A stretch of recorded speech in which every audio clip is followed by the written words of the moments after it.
Bueno, buenas tardes. Estamos muy contentos de recibir a Alberto Grunbaum. Alberto es de Córdoba, ahí hizo la licenciatura y después se fue a Estados Unidos, hizo el doctorado en la Rockefeller University, pasó por el Curran, por Caltech y desde 1973 es profesor en UC Berkeley, ahora es profesor emérito. Alberto trabajó en muchos temas: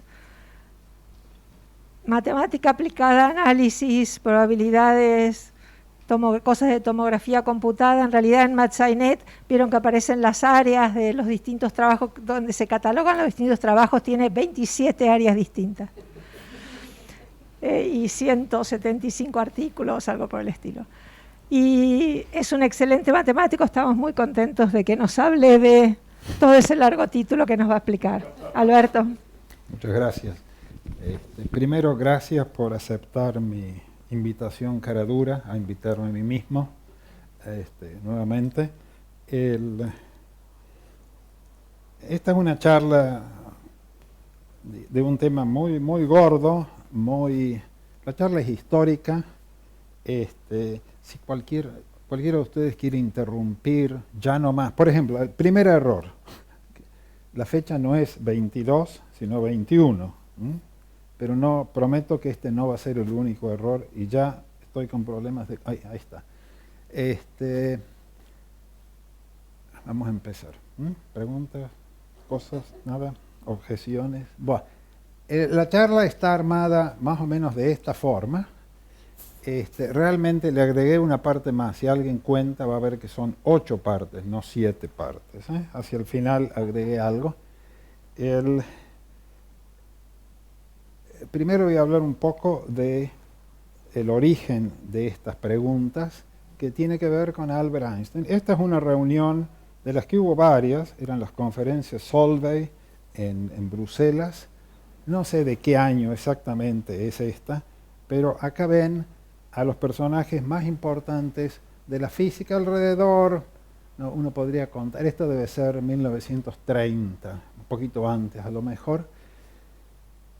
Van a reconocer a alguna gente: Heisenberg, Pauli, Schrödinger, por supuesto Madame Curie, Lorentz, que es la única persona que Einstein reconocía de alguna forma como su maestro en cuanto a relatividad, Einstein mismo, Planck, el creador de la mecánica cuántica, y muchos otros, Ehrenfest, en fin, alguien va a reconocer a algunos, de Broglie, creo que es Paul Dirac, Niels Bohr. El tema gordo son enfrentamientos filosóficos o fundamentacionales entre Einstein por un lado y Niels Bohr por el otro, con participación de otra gente también. La cuántica arranca con Planck, que consigue explicar la curva de frecuencia, intensidad de radiación en función de frecuencias, asumiendo que la energía no puede ser continua, sino que tiene que estar discretizada. Y después mucha gente de los que están acá participaron, en particular Einstein, del desarrollo de la cuántica. El premio Nobel de Einstein, todo el mundo sabe, no es por relatividad, sino que es por el efecto fotoeléctrico, justamente. Esto es lo que yo estaba diciendo antes. Hay una diferencia muy grande entre los resultados de la cuántica y cómo interpretarlos.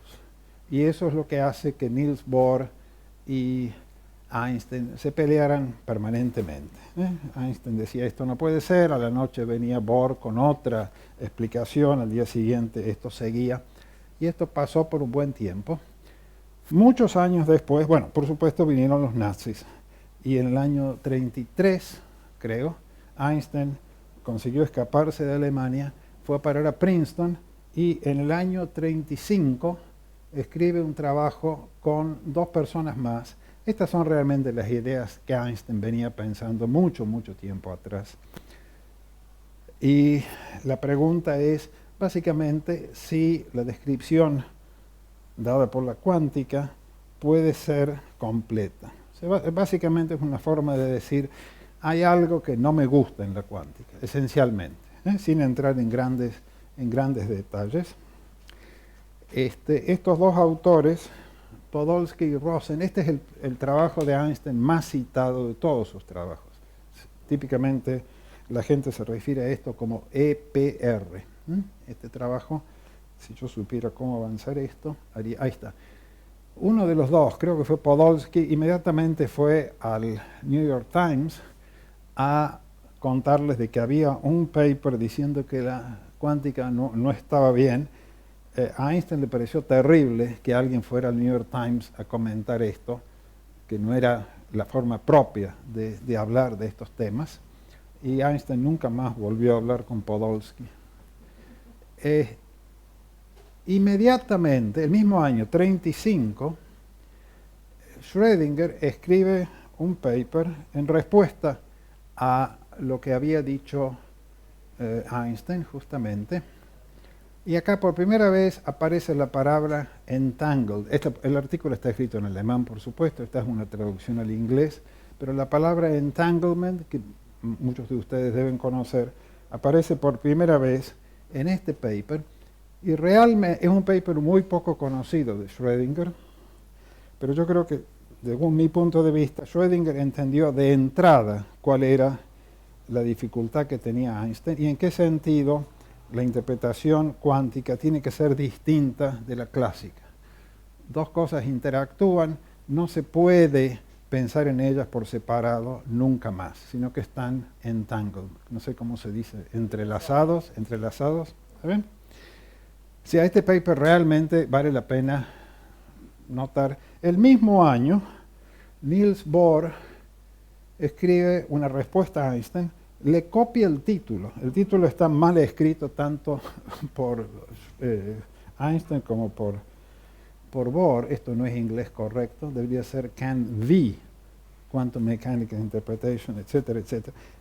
Si alguien consigue entender lo que dice Bohr, me cuentan. Es decir, Bohr era muy conocido por dar explicaciones muy complicadas de cosas, y si uno tuviera que, digamos, congelar la historia en este momento, mucha gente estaba convencida de que Einstein tenía razón y Bohr no.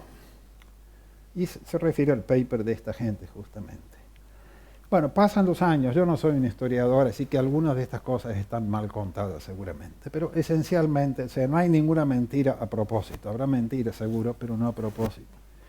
Muy poco pasó de esto hasta David Bohm, un físico americano, o inglés, no estoy seguro, la verdad, ahora que pienso, pero vivía en Estados Unidos. Bueno, esta es una época bien embromada en Estados Unidos, el macartismo estaba en pleno auge. Bohm no consiguió trabajo en ningún lado, fue a parar a Brasil eventualmente, donde Feynman lo encontró en los años 50. Él desarrolló una forma, de nuevo, esta era una forma de reconciliar la mecánica cuántica con una forma más clásica de pensar en estas cosas, y la influencia grande que tuvo lo de Bohm fue realmente en esta segunda parte de la charla, que es acerca de John Bell. John Bell es un físico, murió relativamente joven para mí, murió a los 60 años, por ahí para ustedes es un viejo. Lo que hace Bell, y esto para mí es muy importante en este departamento de matemáticas justamente, se refiere directamente al trabajo de esta gente, no está hablando de otra cosa, pero la idea de él es, dejemos de lado esta discusión filosófica, que será muy interesante, pero planteemos esto de un modo mucho más matemático. Ahí está. Era un físico, por supuesto. En mi mundo, la separación entre los físicos y los matemáticos no existen. Así que la respuesta es, era alguien que pensaba en problemas importantes. Si era físico, si era matemático, esas cosas son vicios de otra gente, no de los míos.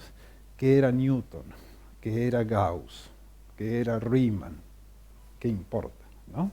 Son palabras nada más. ¿Está bien? O sea, si consigo incitar a alguien, no podemos pelear sobre esto.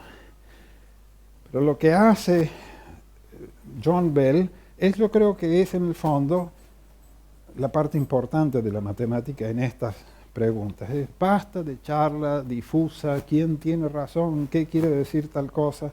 Propongamos algo que se pueda medir, un número. Eso es la matemática. ¿Saben? Eso es lo que yo digo que hizo Bell, y esto fue en el año 64. Había pasado bastante tiempo. Acá tenemos, este pizarrón es muy importante, este es John Bell, en el año 64, y sin entrar vamos a ver algo parecido a esto muchas veces durante esta charla. Van a aparecer acá 4 cantidades, A, B, B' y A'. Y si ustedes ven, acá hay ciertos detectores, A', B y B'. Hay algo que va a producir un par de partículas, digamos fotones, por decir algo. Y lo que él dice, sin que nos fijemos por ahora en el significado exacto de qué quiere decir esto, dado un par AB, si conecto este detector y este otro al mismo tiempo, hay 2 elecciones de cada lado, va a haber 4 mediciones. Cada vez que haga una de estas elecciones, mido un cierto número. Yo estaría más feliz si hubiera puesto valor esperado, pero P es lo mismo. Según dice él, si uno le cree a Einstein, este número no puede ser más grande que 2. O sea, esa es su forma de matematizar lo que decía Einstein. Es un salto nada trivial. Mientras, dice él, si uno cree en la mecánica cuántica, vamos a decir Niels Bohr, por decir alguien, el número podría ser hasta 2 por raíz de 2. Eso dice la mecánica cuántica. ¿Está bien? O sea, ese salto para mí es tremendamente importante. Y además sugiere más o menos, sin ninguno de los detalles que son muy, muy importantes, un tipo de experimento. Que se vaya y midan esto. Si Einstein tiene razón, este número no puede ser más grande que 2. Si en cambio Bohr tiene razón, podría ser más grande. Si el número que miden es 10, entonces Bohr también está mal. La mecánica cuántica tampoco es cierta. Eso me parece el rol de la matemática, si uno quiere, en convertir esto en algo, mirar unos números, es realmente importante. Bueno, las ideas de Bell fueron exploradas por otros físicos, en particular hay 4 que se juntaron a hacer un experimento. No, este es un paper teórico, es 5 años después del trabajo de Bell. De paso, Bell, todo este tema de ver quién tenía razón estaba totalmente desprestigiado. Nadie conseguía trabajo en un departamento de física haciendo estas cosas. O sea, Bell tenía un trabajo en serio y a la noche pensaba en estas cosas. ¿Está bien? Estos 4, que eran mucho más jóvenes en esa época, escriben un paper donde afinan un poco el experimento que habría que hacer, y el primer experimento realmente fue hecho en Berkeley. Esto no es un cuento, esto es cierto. Fue realizado por John Clauser, es Clauser, y Steve Friedman, que era un estudiante graduado. Y muy poco tiempo después se hicieron 3 experimentos más grandes. Charlie Townes, uno de los premios Nobel del Maser, estaba en Berkeley en ese momento, es quien había empleado a John Clauser, ya lo van a ver enseguida, muy joven, como postdoc. En esa época Townes estaba muy interesado ya en astrofísica, pero Clauser vino y le dijo, yo quiero hacer tal experimento para probar que Bohr tiene razón y Einstein no.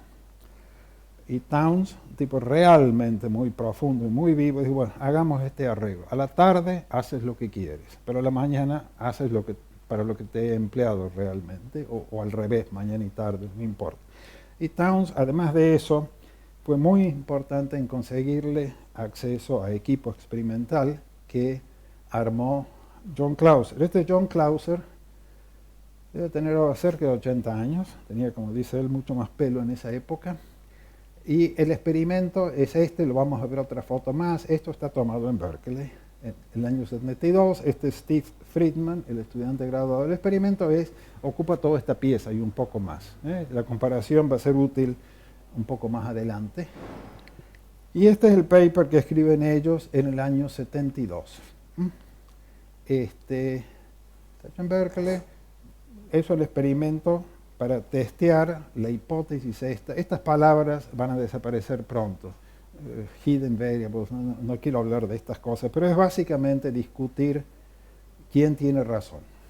Y lo que encuentran ellos, acá hay detalles de cómo se hace esta es una cascada de magnesio. Son detalles muy importantes, pero que no son parte de esta charla, por muchas razones, entre otras que yo no sé los detalles.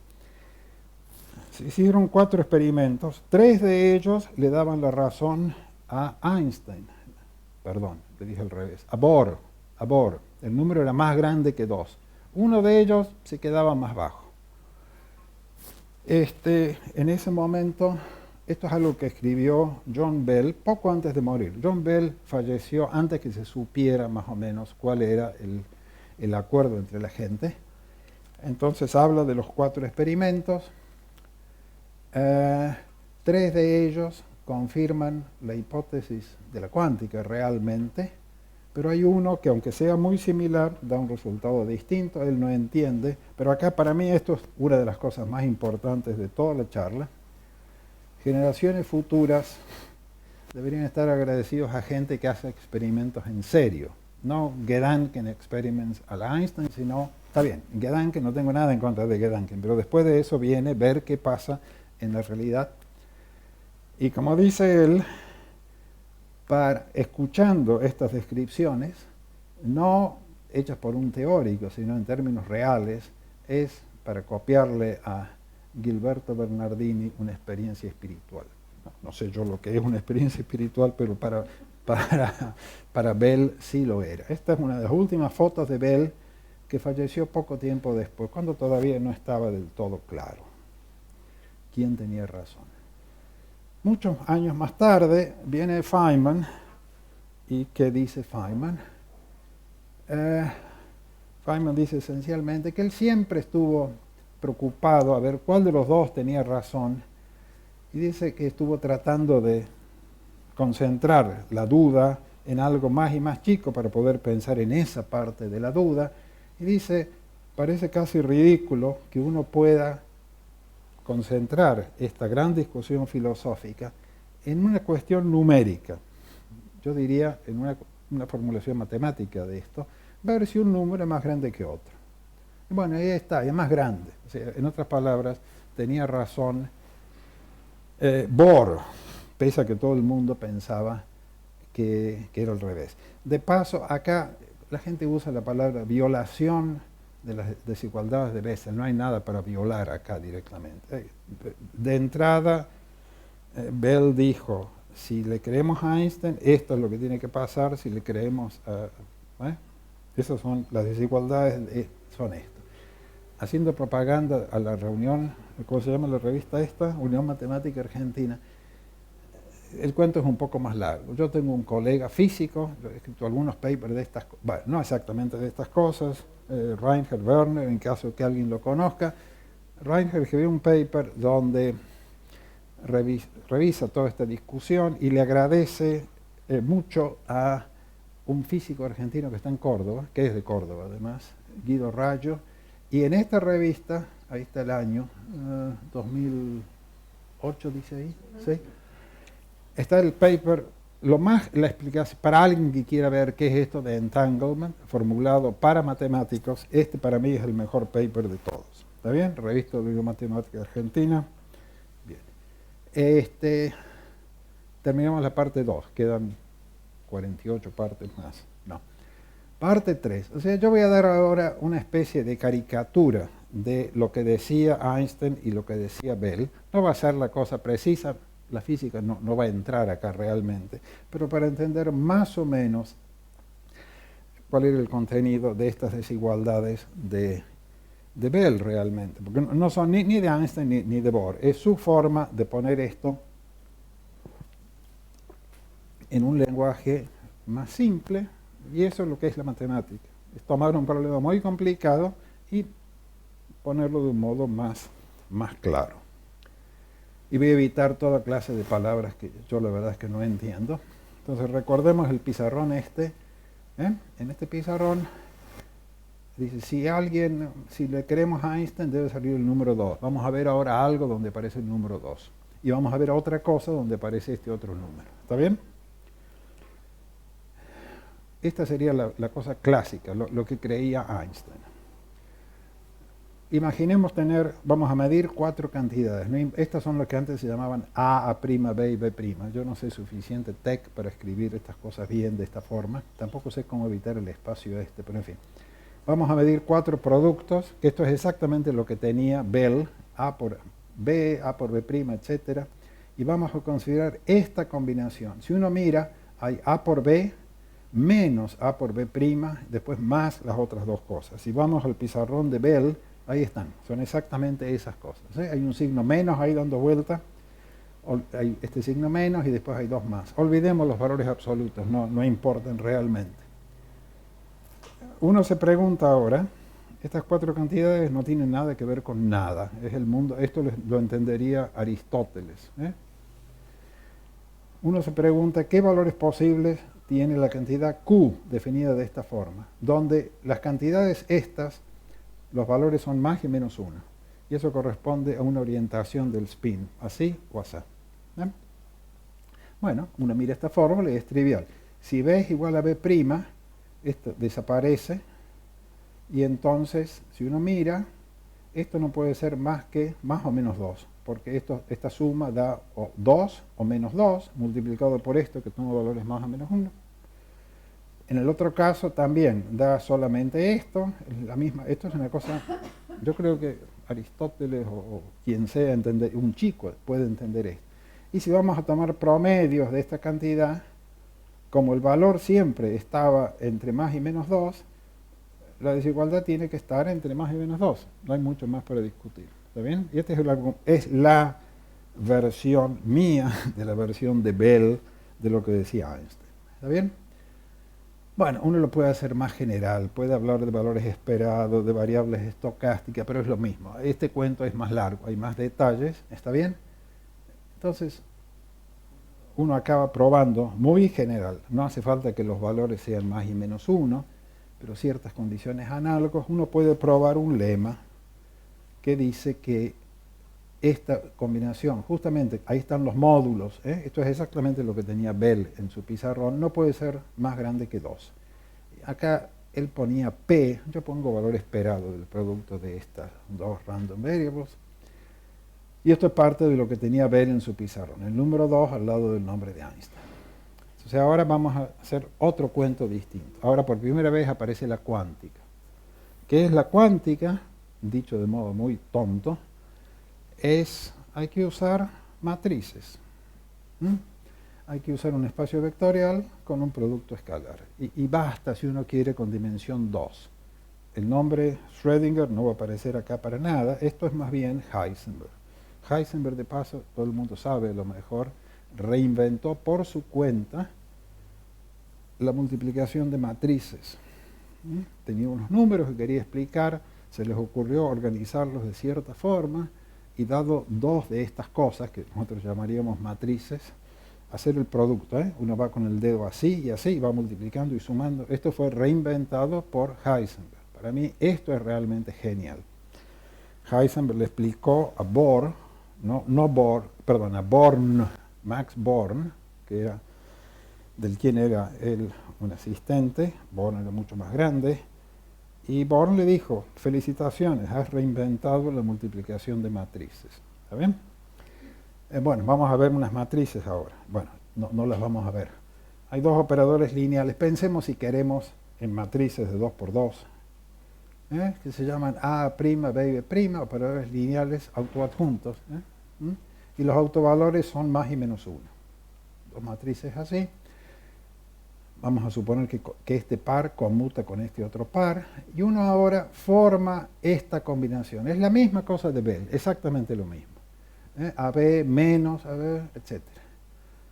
Esto es autoadjunto porque estamos suponiendo conmutación acá y porque los ingredientes son autoadjuntos.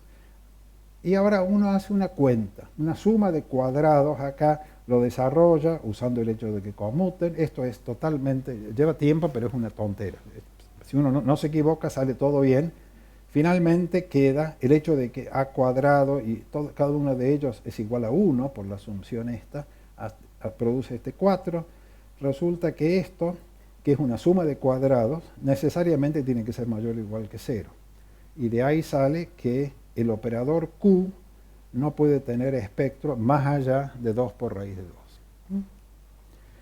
Si uno hace otro jueguito matemático, en vez de esta combinación toma esta otra, hace la cuenta y resulta que el Q es mayor o igual que menos 2 por raíz de 2. Bueno, ahí tenemos una caricatura de lo que decía Bell.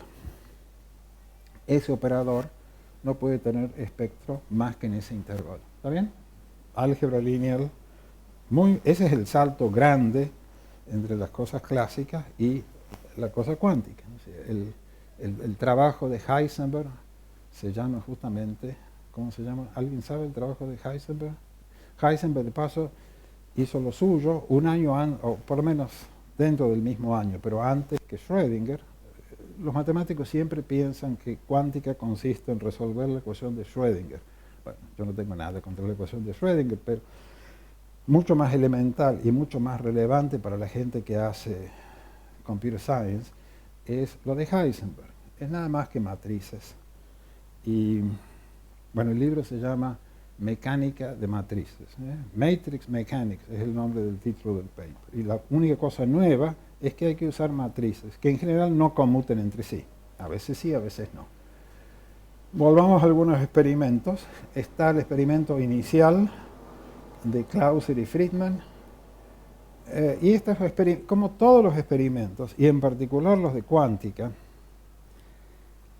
son a veces difíciles de interpretar. Puede ser que lo que uno está midiendo se esté engañando, que uno quiere producir partículas que no estén vinculadas y a lo mejor sin querer las estamos entrelazando de alguna forma. Hay una sucesión muy grande de experimentos. Alain Aspect en Francia en los 80 hizo una serie de perfeccionamientos de esto. Mucho más recientemente, esto es de hace, no sé, 5 o 6 años, Anton Zeilinger en las Islas Canarias usando como fuentes 2 galaxias totalmente alejadas, de modo de que las partículas que vienen de ahí posiblemente estén no entrelazadas entre ellas, consiguen más o menos convencer. La gente hoy en día, creo yo, salvo que haya un físico experimental acá que diga que no es cierto, mejor si dicen que no es cierto, podemos discutir sobre eso.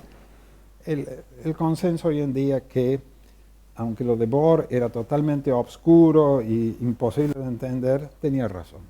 Mientras que Einstein, que era totalmente claro, no tenía razón. Bueno, parte 4 de esta charla. En Berkeley, y estoy seguro que en muchos otros lados, en un curso de óptica, ¿cómo se llama? Óptica cuántica, los estudiantes pueden hacer un experimento que entra todo en esta mesa. Y esto vale la pena comparando con el experimento original de Clauser y... ¿Quién era el otro? Ya me olvidé el nombre. Sí, Friedman, gracias. Que llevaba toda una pieza y mucho más trabajo. Este es el maqueta, un amigo mío en el departamento de física me mostró, yo fui, vi el experimento hecho, esto es lo que los estudiantes, acá no se nota tanto. Esta es una mesa óptica chica, parece mucho más grande. Realmente entra todo en esta mesa. Es muy importante tapar las luces de modo de que los fotones que andan dando vueltas no interfieran. Esta es la concepción. Si uno mira, esto se parece mucho a la idea original de John Bell. Hay una fuente que va a producir algo que va a la izquierda y algo que va a la derecha. Y después, acá hay un beam splitter, no sé cómo se dirá, un partidor de haces, algo que haga que parte del haz de fotones sigue derecho y otra parte va en un ángulo. Y acá ponemos detectores a ciertos ángulos, alfa y alfa prima son los ángulos. Yo lo escribí a mano encima porque acá decía otras letras. Y esta es la descripción del experimento de este hombre, Alain Aspect, que es esencialmente la misma idea que tenía Bell, pero refinado de muchísimos modos. Entonces uno conecta o bien el alfa o el alfa prima, o bien el beta o el beta prima, y mira la coincidencia. Va a conseguir que ciertos fotones estén polarizados viniendo de este lado, con polarización más o menos 1, y ciertos fotones vengan de este lado, con polarizaciones más y menos 1, y vamos a medir el producto. Cuando coinciden, si tienen la misma polarización, ya sea 2 positivos o 2 negativos, el producto va a dar 1. Si tienen distintas va a dar -1. Esta es esencialmente la idea. Hay muchos detalles muy importantes, pero acá está repetido lo que estoy diciendo. Va a haber 4 experimentos, porque podemos poner o alfa prima de un lado, o bien beta o beta prima a la derecha. El fotón se puede polarizar de una forma u otra. Vamos a medir estas coincidencias. Y la forma de medir los valores esperados, de los cuales hablaba Bell, es justamente lo que yo decía antes. Vamos a medir, este es el total, es el número de pares que tiene polarización más, el número de pares que tiene polarización menos, el número de pares que tiene menos, el número que tiene más, este es el total.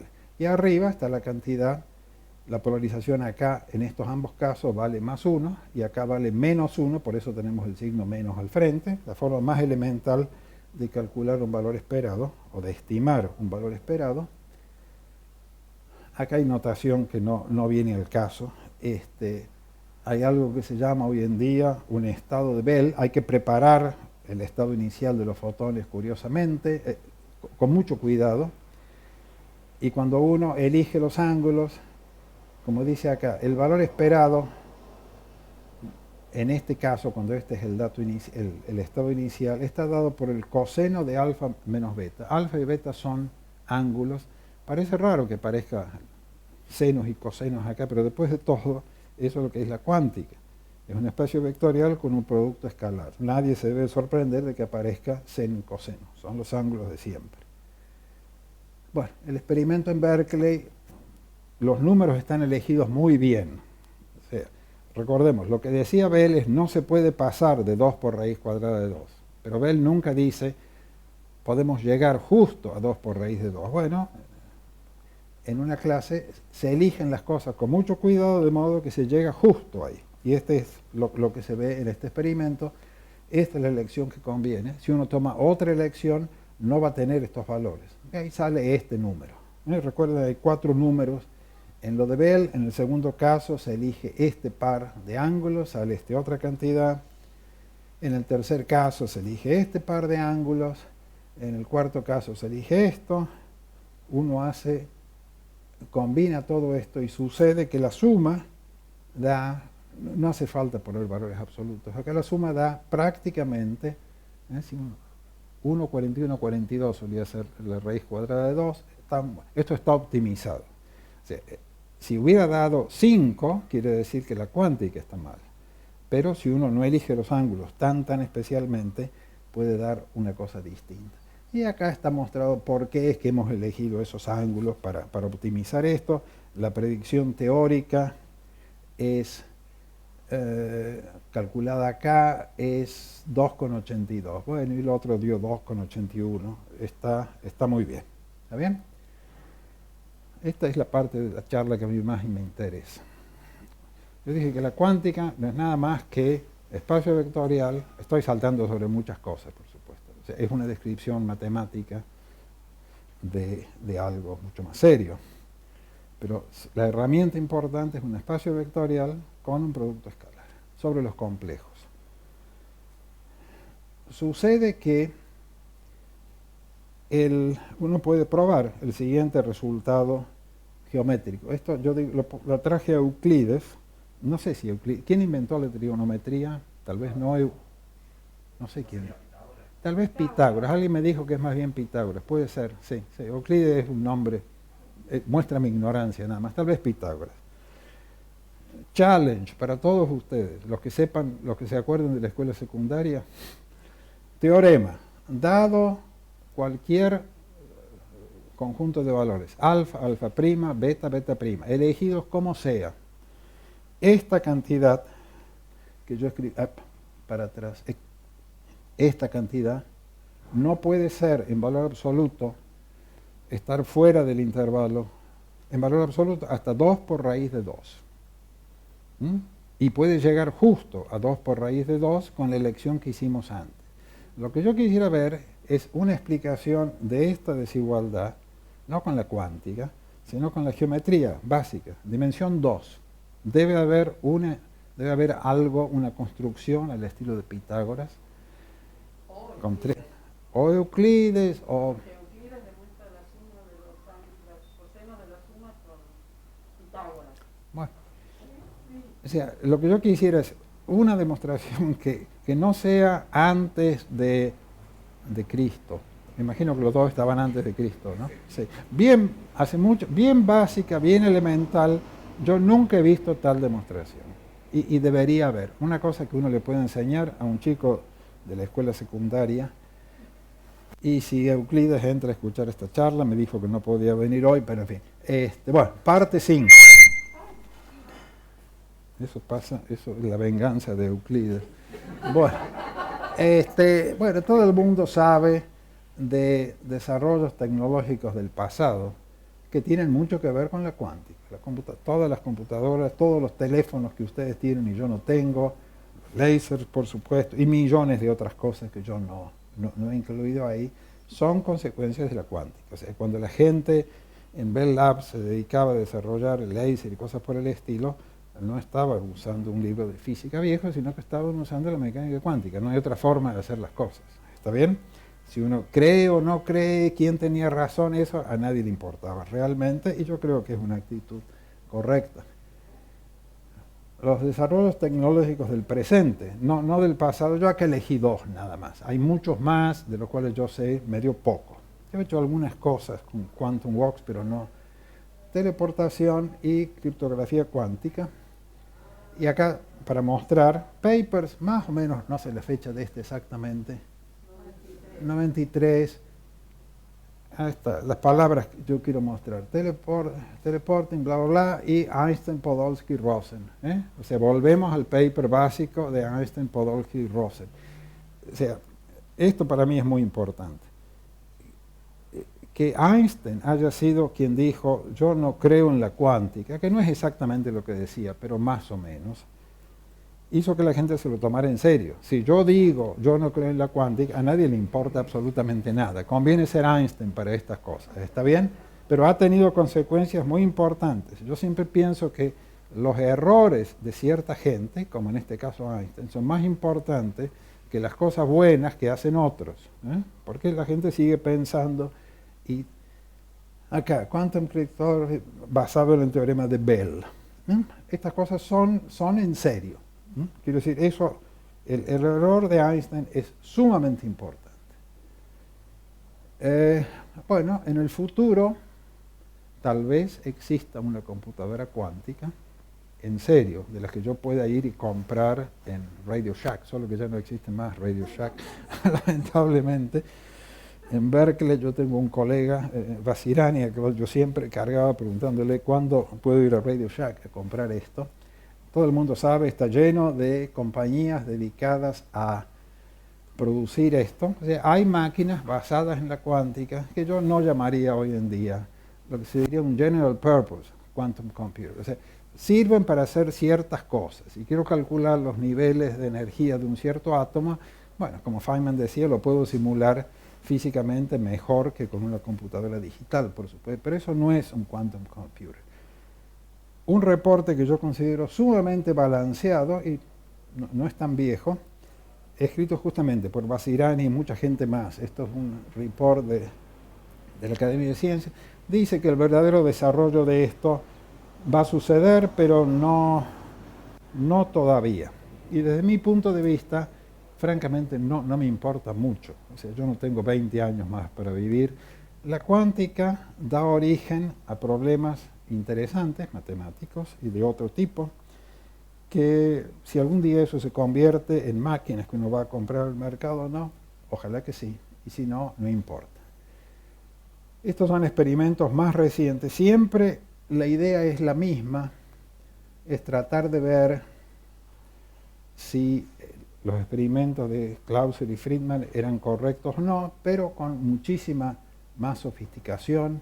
El último autor, este es Seilinger, justamente el de de Austria, pero las Islas Canarias, donde se hizo el experimento, lo llaman un Cosmic Bell Experiment porque las fuentes son justamente 2 galaxias y esto seguramente se sigue mejorando.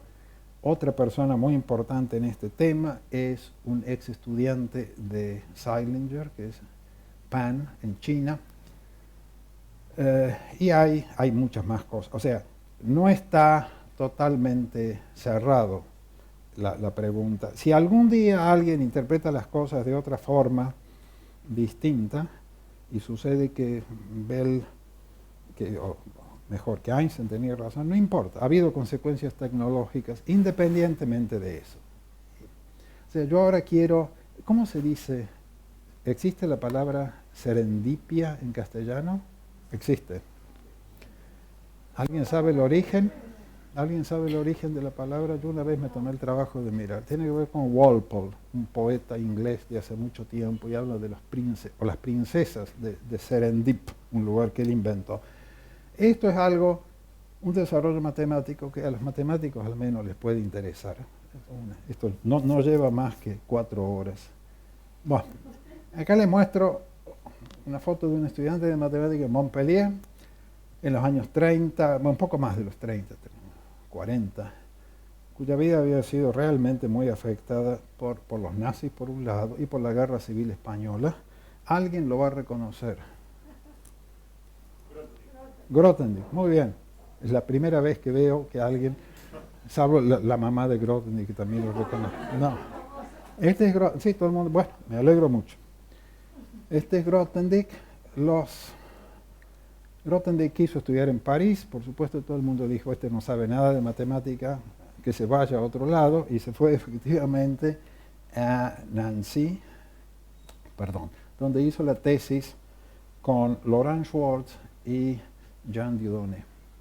Estas cosas de Grothendieck son muy anteriores al Grothendieck que la mayor parte de la gente conoce. Y bueno, ahí todo el mundo puede entender, productos tensoriales topológicos de espacios nucleares. ¿Está bien? En su tesis, dirigida por estas dos personas, lo muestro Dieudonné. Dieudonné tuvo una influencia extremadamente grande en Córdoba. Alguna gente sabe la historia, algunos no. Laurent Schwartz visitó Buenos Aires. Bueno, Dieudonné también visitó Buenos Aires. Y fueron los maestros de este hombre. Grothendieck un poco con menos pelo. Acá esto es, todo el mundo habrá visto estas fotos, esto es Grothendieck en el IHS, acá está sentado Dieudonné en primera fila, pero esto ya es posterior a su tesis. En su tesis, Grothendieck considera el siguiente problema.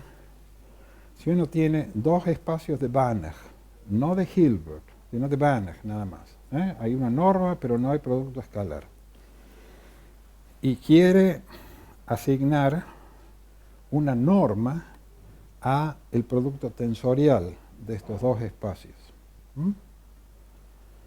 En el caso que los espacios fueran de Hilbert, se puede probar, dice él, y debe ser cierto, que hay una sola forma de introducir un producto escalar y por lo tanto una norma si son espacios de Hilbert. Pero si son de Banach, Grothendieck, este gráfico está tomado de su tesis, que hay 14 nociones naturales de producto tensorial de dos espacios de Banach. ¿Está bien? Si lo dice Grothendieck, debe estar bien. Y esto era Grothendieck antes de que, bueno, no quiero decir más, antes del Grothendieck posterior a este. Esta frase no tiene ningún contenido, pero es gramaticalmente correcta. ¿Está bien?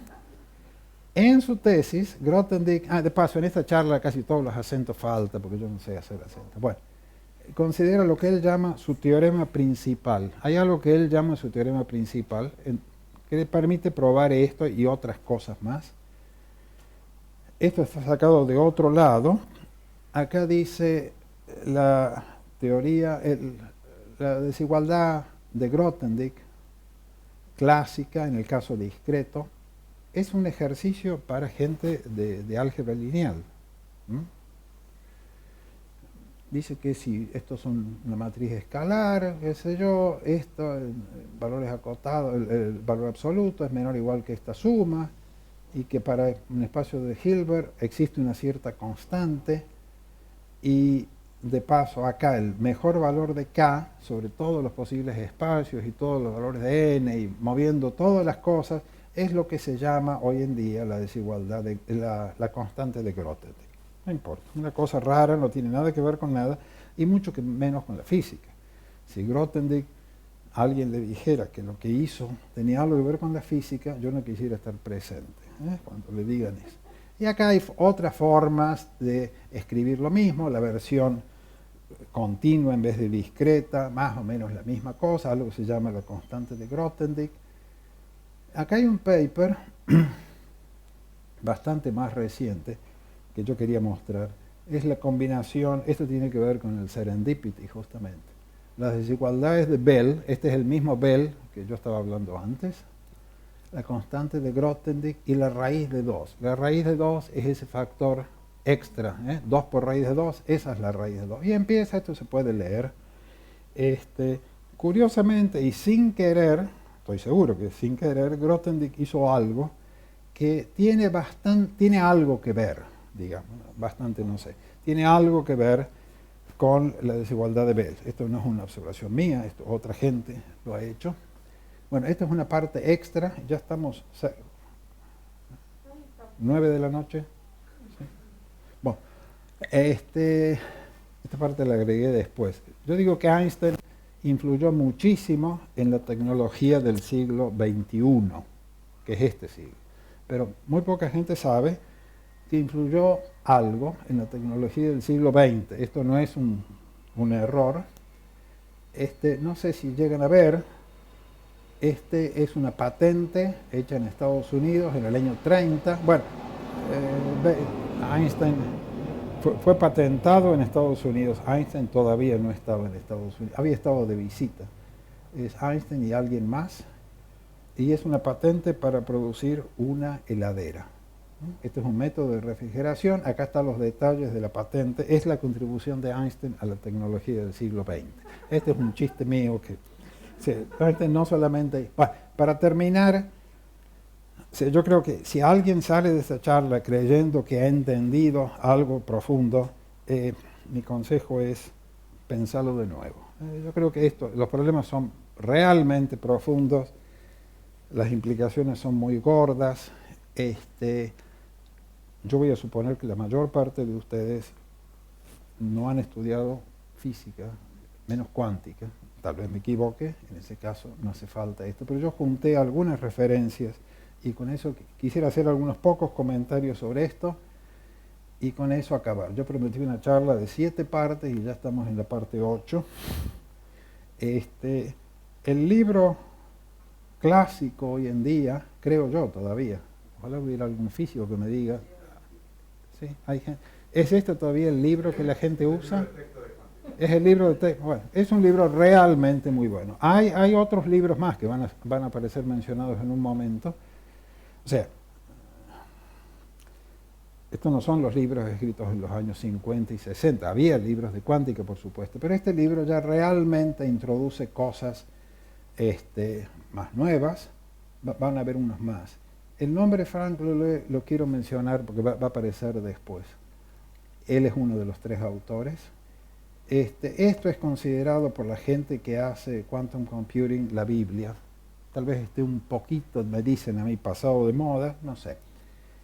Mi libro favorito y mi fantasía favorita es que alguien me invite una vez a enseñar un curso.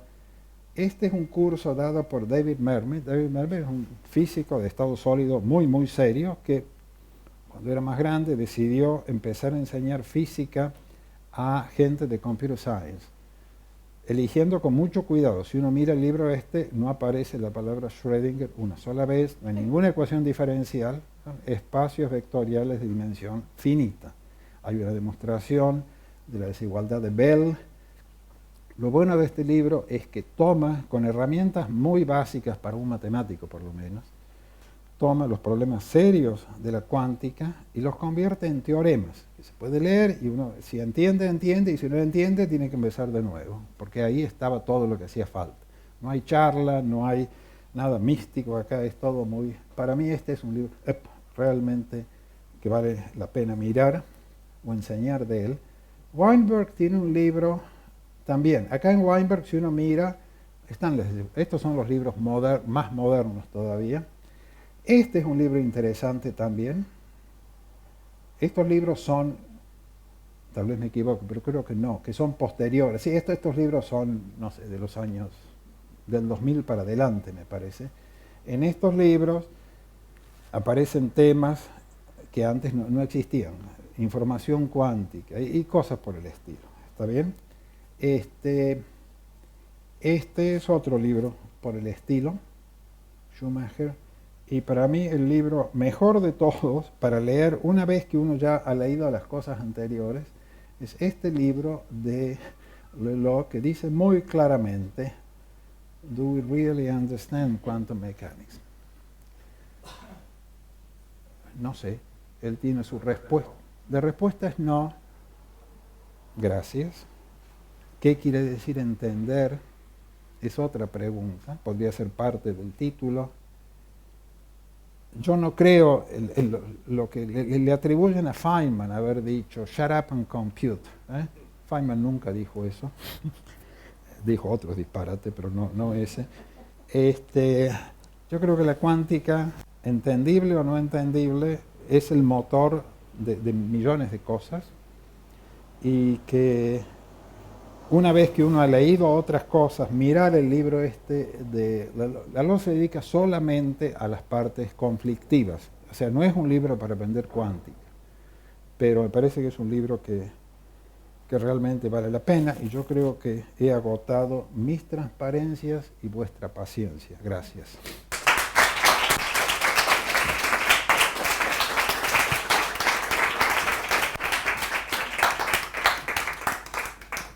Buenísimo, muchísimas gracias. ¿Se escucha? No. Sí, yo te escucho perfecto, pero no sale por los parlantes. Ahora sí, ¿no? No. ¿No? Está prendido. Ah, se tiene que conectar. Tengo que esperar que alguno... Si está verde, está prendido. ¿Está prendido? Ah, bueno. Ah, bueno, ahora se escucha mejor así. Si alguien tiene alguna pregunta, les paso el micrófono. ¿No hay preguntas? ¿Comentarios? ¿Agradecimientos? ¿Lamentos? Yo voy a hacer un comentario. Sí. O sea, sin querer ofender a nadie, la mayor parte de ustedes deben ser matemáticos. O sea, los físicos se comportan de otra forma. Y yo creo que los físicos se comportan mucho mejor. Yo les voy a contar un incidente mío nada más. Para ser honesto, debo decir que cuando yo empecé a estudiar yo quería ser físico. Después uno empieza con altos ideales y después va bajando.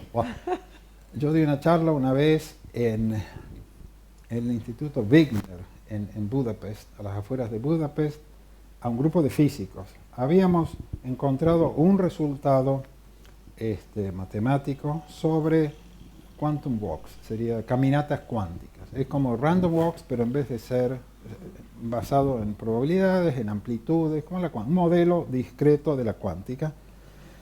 Entonces, yo conté el resultado que habíamos encontrado, que era realmente muy sorprendente. Era una charla con transparencias, conté y probábamos esencialmente que la probabilidad, porque se puede usar la palabra probabilidades en cuántica, fue lo que Max Born se dio cuenta, ¿no es cierto? Módulo al cuadrado de la amplitud, etc. Se puede también no usar probabilidades si uno no quiere. La probabilidad en cuántica de volver a un cierto estado por primera vez puede ser más grande que la probabilidad de volver alguna vez. Lo voy a decir una vez más para que se note qué disparate estoy diciendo. La probabilidad de volver a un estado por primera vez puede ser más grande que la de volver alguna vez. En el mundo clásico eso es un disparate total, obviamente. Un conjunto es más grande que el otro, tiene que tener probabilidades más grandes. Entonces yo conté esto y había en un rincón por ahí un físico joven, Janusz, se me escapó el nombre, Ashbos, tipo serio, que inmediatamente se paró y se comportó como un físico. Digo, eso es un disparate, eso no puede ser cierto. Y digo, bueno, no sé, después si querés te muestro la demostración. Yo no estaba dispuesto a demostrar nada en esa charla, y él se empezó a hacer cuentas, y yo me empecé a preguntar, ¿qué estará haciendo? ¿Cuál es la cuenta que está haciendo para probar que yo estoy mal? Terminó la charla, no dijo nada, pero seguía haciendo cuentas. Yo me fui a mi hotel, él se fue a no sé dónde, empezamos a intercambiar email y yo empecé a preguntarme a mí mismo qué estará pensando. Y en el proceso de pensar eso, encontré un ejemplo nuevo. O sea, yo le debo muchísimo a él por haberse parado y decir, esto es un disparate. Esto es un problema cultural con los matemáticos, yo no lo voy a cambiar. Yo cuando estoy sentado digo, esto es un disparate y listo. La mayor parte de las veces yo no tengo razón, pero no importa. O sea, el mundo es más complicado. Bueno, este es mi comentario. Me saqué las ganas de contar ese cuento. Sí. Perdón, las cuentas hacía. Bueno, acabó. Gracias. A las 2 de la mañana me mandó un email diciendo, ahora entiendo, tenés razón. Pero mientras tanto, yo había empezado con. Esto era el caso de una partícula sola. Y yo había empezado, sin darme cuenta, y desesperado por no saber lo que él estaba haciendo, empecé a considerar el caso de 2 partículas. Y ahí conseguimos después hacer un paper. Si alguien se acuerda, el nombre Jan Bourgain significa algo para ustedes. Hay un paper conjunto escrito con Jan Bourgain que es exactamente esto. Ese paper yo tendría que haber puesto abajo. Esto se lo debo a ese tipo que estaba ahí y que dijo lo que ustedes están, esto tiene que estar mal. O sea, el caso anterior era el caso de una partícula, este es el caso de varios, y encontramos cosas muy raras. Si alguien está dispuesto a hacer un experimento, y no es nada fácil. O sea, convencer a un físico experimental que haga lo que uno quiere es prácticamente imposible y por muchas razones muy buenas. Primero, que los matemáticos no saben de lo que están hablando, pero no es tan fácil. Pero si alguien consigue un experimento, esto está publicado, puedo mandar, y hay papers, o sea, no escritos por matemáticos solamente. Reinhard Werner, no sé si alguien lo conoce, existe algo llamado los Werner States, este es el mismo Reinhard, es autor del primer paper, donde encontramos justamente esto, ¿no? Que la probabilidad de volver por primera vez puede ser más grande que la de volver alguna vez. Lo que realmente, o sea, si la respuesta suya era no entendemos el quantum mechanics, es un buen ejemplo de, pero para mí si entendemos o no entendemos es demasiado filosófico. Yo quisiera que alguien mida eso y ver qué pasa. Si alguien encuentra tal experiencia o alguna otra situación.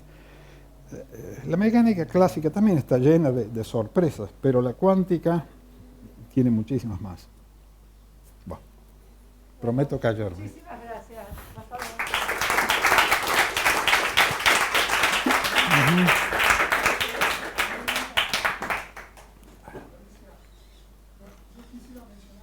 Espera. Pero escucha perfecto.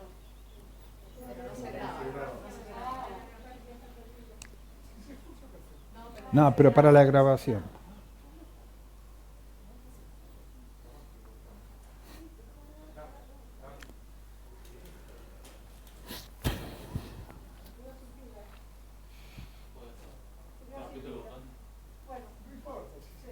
Sí. Te salvas. No, quisiera, con respecto a entender o no entender, Ajá. algo que me dijo Calderón, el matemático argentino, No. que cuando las cosas siguen siendo complicadas, significa que uno no las entiende. Que cuando uno entiende algo y lo resuelve entendiendo, entonces se transforma en algo simple. Y bueno, la mecánica cuántica sigue siendo muy complicada, aparentemente. O sea que uno diría que no la entiende. No te vayas por las dudas. Me parece bárbaro el comentario. Primero, yo no voy a decir nada para estar en desacuerdo con Alberto Calderón por demasiadas razones. Calderón decía, pero quiero volver a la física. Calderón decía, hablando de cuando estás haciendo algo, decía, cuando estás haciendo algo de investigación, tienes que disfrutarlo mientras lo estás haciendo, porque al final hay 2 posibilidades: o no llegas nunca al resultado, que es lo que pasa casi siempre, o llegas y te das cuenta que fuiste un tonto, porque si hubieras pensado bien, era todo muy fácil. Eso es tiene algo que ver. La cuántica es complicada, sí y no, depende con quién lo comparas. Yo estudiaba física, yo no encontré nada más complicado que termodinámica, clásica. Yo creo, ojalá que alguien me diga que no, que cuántica es más simple que termodinámica, digo yo. Las cuentas no son complicadas. Las cuentas no son complicadas. Claro. Complicadas son las consecuencias especiales. Eso es. Antiintuitivas en la mayor parte de los casos, y eso no entiendo. Intuitivamente hubiera esperado otra cosa. Claro, pero ¿por qué dices que no entiendes? Porque tenemos, no sé cuántos años hay ser humano, no sé, vamos a decir 10.000 años por decir algo, seguro que es más. La intuición nuestra está basada en agarrar esta silla y soltarla y ver que se cae. Nadie duda de eso, ¿no es así? La cuántica no está diseñada para describir cómo se cae la silla, está diseñada para describir cosas de un tamaño tan chico, de lo cual no tenemos ninguna intuición. Así que para mí decir no se entiende la cuántica, no me sorprende, es como decir, bueno, no tenemos, falta me parece mucho más, no tenemos intuición, no tenemos experiencia, y yo concibo de un chico o una chica, a lo cual lo eduques en el mundo cuántico, sabe de esos experimentos, pero nunca ha tirado una silla. Hoy en día los chicos nunca juegan con una pelota en la calle, se acabó eso. Hacen todo el día haciendo esto con los dedos, ¿no es cierto? Así que eso a mí no me extraña tanto que lo que tú dices, no, las cuentas se hacen, en principio hay que saber sumar cosenos y ese tipo de cosas al fin del día, no sé. Pero esto yo creo que lo de Calderón, esto de decir, cuando entendemos todo se hace fácil, yo no sé. Si está con la biología, ¿qué me dices? Bueno, Grignoti también dijo, cuando si querés romper una nuez o algo así, podés ir con un martillo y darle un golpe, o le empezás a frotar despacito, hasta que se abre solo. Se ve que abrió muy pocas nueces, obviamente. Sí, no sé. No, pero es verídico, eso incluso lo escribió. Grothendieck escribió tantas cosas. Sí. No, yo creo que it is what it is. No sé. Pero para mí el hecho de que, volvamos al principio de todo, que tengas a alguien como Einstein tan profundo y tan claro y tan de no equivocarse en casi todo lo que hizo, y Niels Bohr tan oscuro y tan mezclado, y sin embargo tenía razón el otro, y bueno, ¿qué va a hacer? No sé. ¿Dónde estuvo falla el razonamiento de Einstein? ¿Dónde? ¿Dónde falló el razonamiento de Einstein? No sé. Pero Pero puedo contestar, no falló. claro. Después Perventi está bien, no tiene ninguna falla. Él lo que dice es, si la física es local, quiere decir que no puede tener efectos a cosas que están más lejos de lo que sea la velocidad de la luz. Si la física es local, entonces no es completa. Y eso es verdad.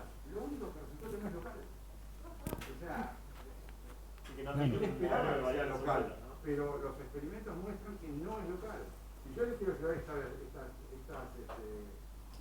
llaves a Alicia, la cuántica dice que yo cuando voy para allá en realidad simultáneamente voy por este camino y por este camino, y tengo que ir por todos los caminos, y yo me divido automáticamente y llevo ahí. Y si no tengo en cuenta eso en las cuentas, me dan mal.